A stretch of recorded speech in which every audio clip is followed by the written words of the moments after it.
Hello friends, मेरा नाम अजय सिसोदिया है और आप देख रहे हैं HTML जावा स्क्रिप्ट HTML CSS जावा स्क्रिप्ट की सीरीज। ये हमारा वीडियो नंबर 2 है और इसके जो नोट्स है वो मैं डिस्क्रिप्शन में लिंक दे दूंगा, उसको वैसे गिटहब पर मिल जाएंगे और आप प्ले लिस्ट में भी जाकर देख सकते हैं मेरे चैनल पर। तो ये हमारा सेकंड वीडियो है। तो आज हम देखते हैं जावा स्क्रिप्ट को हम किस तरह से हम HTML पेज में यूज करते हैं, मतलब कैसे जावा स्क्रिप्ट कैसे लिखेंगे किस तरह से। तो इसके कई तरीके हैं, देखते हैं सही तरीका कौन सा होगा।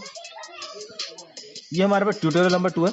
तो यहाँ आपने देखेंगे कुछ मैंने लिखा हुआ है यहाँ पर, जैसे ये टैग्स वगैरह लिखे हैं। लास्ट वीडियो में मैंने समझा चुका हूँ। नहीं, टैग का तो वीडियो नहीं है, ये HTML का वीडियो नहीं है। टैग्स वगैरह वो आप दूसरे उसमें देख सकते हैं। देखिए यहाँ पर मैंने हेड ले लिया मैंने, ठीक है, हेड ले लिया जिसमें मैंने लिंक दे दिए, कुछ मेटा डेटा लिंक वगैरह। तो ये समझ लीजिए कि यहाँ पर आप देख रहे हैं कि यहाँ देखिए यहाँ पर क्या आ रहा है, ये सही चल रहा है, ठीक है। यहाँ मैं एक स्क्रिप्ट ले रहा हूँ, यानी कि आप कह सकते हैं कि स्क्रिप्ट टैग ले रहा हूँ। तो जावा स्क्रिप्ट को हम कैसे लिखेंगे, यहाँ स्क्रिप्ट मैंने लिया एक स्क्रिप्ट टैग और यहाँ मैं एक अलर्ट करके दिखा देता हूँ। और एक चीज़ और मैं इसमें प्रॉब्लम दिखाऊंगा कि आप इसको कहाँ नहीं लिखेंगे और क्यों, किसकी वजह से जावा स्क्रिप्ट बीच में एक जगह ये काम नहीं करेगी। देखिए यहाँ पे मैंने रिफ्रेश किया पेज को और ये अलर्ट आ गया, बिल्कुल ठीक काम कर रहा है। तो स्क्रिप्ट टैग के अंदर ही आप जो है स्क्रिप्ट लिख सकते हैं, जो भी फंक्शन बनाने हो, वेरिएबल डिफाइन करना हो जावा स्क्रिप्ट का, तो सारा काम इसमें कर सकते हैं। अब मैं यहाँ पर क्या करता हूँ कि एक डिव ले लेता हूँ और उसे क्लास दे देता हूँ एक। तो ये मैंने लिया एक एलिमेंट, मैं अब इसको वैसे बोलूँगा क्योंकि जावा आपने HTML की, मैं उम्मीद करता हूँ कि आपने मेरे चैनल से HTML की सीरीज भी वीडियोस भी देखे होंगे। तो मैंने एक लिया HTML एलिमेंट जिसको मैं डिव कह रहा हूँ, उसमें एक क्लास ली मैंने। अब देखिए यहाँ पर वो शो हो रहा है, उसका कंटेंट जो है वो शो हो रहा है। ये चल रहा है जो मैंने अलर्ट लगाया हुआ है, ये अलर्ट शो हुआ था। और चलिए मैं यहाँ से हटा देता हूँ स्क्रिप्ट को और कुछ नया दिखाता हूँ। मैं इसको कर लेता हूँ राइट साइड में भी, देखो नोट चल रहे हैं, आप इसको पढ़ सकते हैं जावा स्क्रिप्ट के बारे में। तो यहाँ पर मैं फिर से चलिए देख लेता हूँ, ये फिर से अलर्ट आ गया। मैं ये वो स्क्रिप्ट है जो आप अपने इसी पेज पर लिखेंगे, ठीक है। तो अब इस स्क्रिप्ट को हम कहाँ लिख कर देख सकते हैं। ये काफ़ी चीज़ें मैंने लिखी हैं, इससे घबराए ना। ये नॉर्मल मैंने जो वहाँ एनिमेशन लगा रखा है पेज पर, जो एरोप्लेन दिख रहा है जाता हुआ, कार चलिए, उसका कोड लिखा है, बाकी आपके मतलब की चीज़ नहीं, ठीक है। इसको मैं HTML में बता चुका हूँ, HTML CSS में, वहाँ आप जाकर देखेंगे, डिटेल मिल जाएगी। तो यहाँ हमारा एक तरीका तो ये हुआ, ठीक है। यहाँ आप कितने ही आप फंक्शन बनाइए जावा स्क्रिप्ट यहाँ लिख सकते हैं।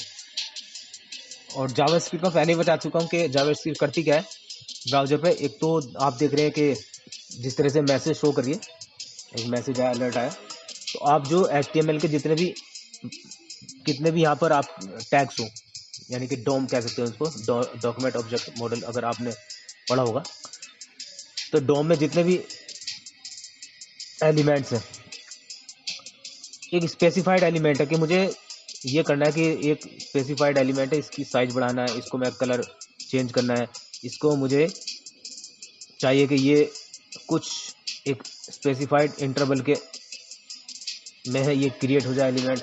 देखिए मैंने एक फाइल बनाई है जावास्क्रिप्ट की अलग से, और अब मैं आपको दिखा रहा हूँ कि एक्सटर्नल मतलब कि अपनी इस फाइल में जावास्क्रिप्ट नहीं लिखेंगे, हम दूसरी फाइल में लिखेंगे अंदर, और उस जावास्क्रिप्ट का इसमें लिंक देंगे। ये दूसरा तरीका है और बहुत ही बेहतरीन तरीका, जो आने वाले प्रोजेक्ट में यही काम हम करेंगे। तो देखिए यहाँ पर मैं उसका लिंक दे देता हूँ स्क्रिप्ट का।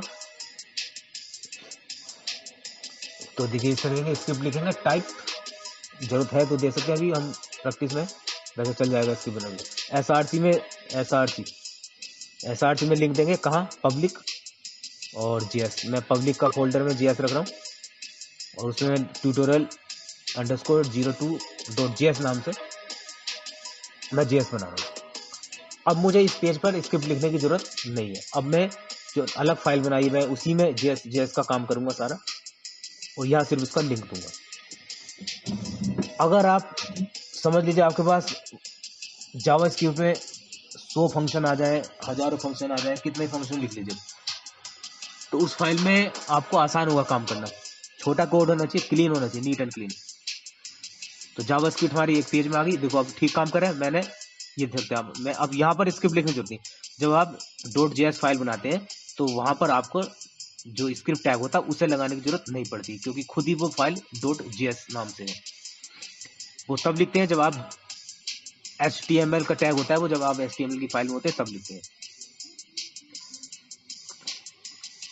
अब आने वाले ट्यूटोरियल में हम अधिकतर यही काम करेंगे, ठीक है। अलग ही JS बनाएंगे सेपरेट, और कोई मजबूरी अगर हुआ थोड़ा बहुत तो हम स्क्रिप्ट टैग लाकर यहाँ भी लिख सकते हैं। तो आप देख सकते हैं जावास्क्रिप्ट फंक्शंस एंड इवेंट्स। तो आने वाले इसमें हम इवेंट्स भी देखेंगे कि किस तरह से हम किसी बटन को क्लिक करें और बटन पे क्लिक पर कुछ भी, जैसे कोई नया एलिमेंट क्रिएट हो जाए या कोई एलिमेंट हाइड हो जाए, या हम चाहते हैं कि उसके क्लिक पर पूरा पेज लोड ना हो, सिर्फ उस ही एलिमेंट के अंदर उसी एलिमेंट का टेक्स्ट चेंज हो और न्यू टेक्स्ट आ जाए और वहीं आ जाए, पूरा पेज लोड ना हो। ये सब किससे होता है? जावास्क्रिप्ट के थ्रू होता है। आने वाला, अब मैं jQuery पर भी वीडियो बनाने वाला हूँ, आप देखेंगे तो jQuery लाइब्रेरी होती है जावास्क्रिप्ट की, क्योंकि जावास्क्रिप्ट में हमें बहुत सारे कोड होते हैं, जो बड़े बड़े कोड होते हैं, बड़े फंक्शन होते हैं जावास्क्रिप्ट, तो इसलिए jQuery को लाया गया। तो उसमें छोटे छोटे उसमें फंक्शन बनाए गए, मतलब छोटा लिखना पड़ेगा आपको, कम लिखना पड़ेगा और ज़्यादा काम हो जाएगा। तो ऐसे jQuery के लिए मैं वीडियो लेकर आऊँगा। अगर मैं बात कहूँ जावास्क्रिप्ट की, तो दोस्तों सबसे पहले अगर आप बिगिनर हैं तो आपको जावास्क्रिप्ट से ही शुरुआत करनी चाहिए। इसकी बेसिक फंक्शन को देखना चाहिए। देखिए जावास्क्रिप्ट फंक्शन एंड इवेंट्स अगर देखें, जावास्क्रिप्ट फंक्शन क्या होता है? एक ब्लॉक होता है, ब्लॉक होता है, ठीक है। जावास्क्रिप्ट कोड का एक ब्लॉक होता है। एक जब आप जावास्क्रिप्ट फंक्शन कह रहे हो तो जाहिर सी बात है कि उसके फंक्शन में जावास्क्रिप्ट का ही कोड होगा। फिर वो एग्जीक्यूट किया जाता है, ठीक है। एग्जीक्यूट करते हैं तो अब वो एग्जीक्यूट कैसे कराना चाहेंगे फंक्शन को? किसी बटन पर क्लिक करके, या किसी बटन पर माउस ओवर करके कि मैं उसको माउस लेकर आऊं, या किसी स्पेसिफाइड प्लेस पर एलिमेंट पर मैं माउस लेकर आऊं और वो क्लिक हो जाए फंक्शन। बिल्कुल हो सकता है। जावास्क्रिप्ट कहाँ रख सकते हैं हम? एक तो हेड में लगाएंगे, जैसे अभी हमने लगाया। बॉडी के नीचे वाला जो बॉडी क्लोज होता है उसके ऊपर लगा सकते हैं, और उसके नीचे भी लिख सकते हैं। अभी हम देखेंगे कहाँ नहीं लगाना चाहिए अभी और क्यों मिस्टेक आती है, वो हम देखेंगे। जावास्क्रिप्ट में जब भी हम कोई एलिमेंट फाइंड करना होता है तो वो फंक्शन हम देखेंगे इसमें, document.getElementById, क्योंकि जावास्क्रिप्ट में जब आप किसी एलिमेंट की CSS चेंज करना चाहेंगे, उसको हाइड करना चाहेंगे एलिमेंट को, ठीक है, उस नया एलिमेंट क्रिएट करना चाहेंगे, तो आपको पहले जो एलिमेंट है उसकी आईडी पता होना चाहिए। मैंने एक बटन ले लिया, मैं एक बटन ले लेता हूं, उस पर लिख देता हूं क्लिक। तो ये बटन शो हो रहा है मेरा। मैं थोड़ा एग्जांपल दिखाता हूं आपको। लेकिन बटन काम कैसे करेगा? जब जावास्क्रिप्ट में उसको उसकी आईडी को लिखेंगे, तो मैं डायरेक्ट अभी लिख रहा हूं, मैं ऑन क्लिक ले रहा हूं मैं एक इवेंट जिस पर रिजल्ट नाम की जो एलिमेंट है उसका जो इनर HTML है उसका टेक्स्ट, यानी इनर HTML टेक्स्ट के लिए होता है, यानी कि उसका जो HTML अंदर का वो चेंज करना है मुझे। मैंने एक इवेंट ली ऑन क्लिक। ऑन क्लिक से ही आपको पता चल रहा होगा कि जैसे इस एलिमेंट को क्लिक करेंगे तो उसका जो इनर HTML होगा, यानी कि उसका कंटेंट जो है पूरा चेंज होगा। मैंने क्लिक किया देखते हैं अभी कुछ हुआ नहीं हुआ। ठीक से लिखना पड़ेगा। ऑन क्लिक,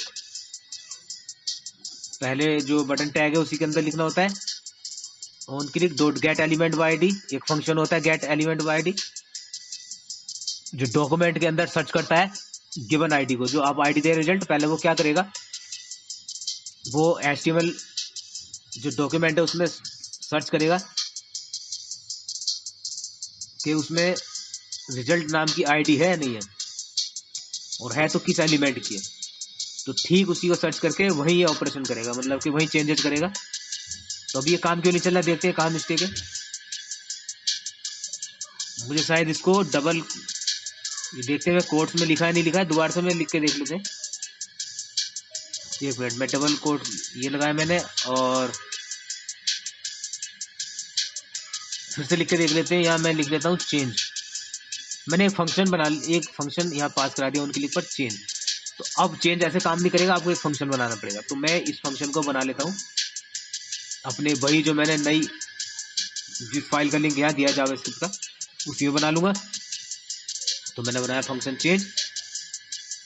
अब उस क्लिक पर ये फंक्शन कॉल होगा। तो मैं क्या कराना चाहूँगा, document dot gate element ID, document के अंदर एक आईडी को सर्च करना है। अब वो आईडी अभी हम लिखेंगे, और डॉट इनर HTML जो फंक्शन है वो क्या करेगा कि उसका जो कंटेंट होगा उसके कंटेंट में वो ये लिख देगा जो मैं यहाँ लिख रहा हूँ राइट में, कंटेंट चेंज। रिजल्ट नाम है उस आईडी का, वो जो एलिमेंट है उस आईडी दी हुई। मैं जैसे ही मैं बटन पर क्लिक करूंगा, देखते हैं, क्लिक कर लेते हैं। अभी काम नहीं किया, क्यों नहीं किया इसने। ये फिर से रिफ्रेश कर लेते हैं। मैं क्लिक करता हूँ, एक मिनट, यहाँ कुछ प्रॉब्लम आ गई। मैं फिर से रिफ्रेश करता हूँ। ओके, क्लिक किया मैंने, बटन क्लिक किया, अभी भी काम नहीं किया। फिर से देखते हैं। अरे ये तो गलत हो गया, ये तो मैंने क्लास दे दिया, मुझे आईडी देना चाहिए था, मैंने चेंज कर दिया, आईडी लिख दिया है। फिर से क्लिक करते हैं, देखिए कंटेंट चेंज।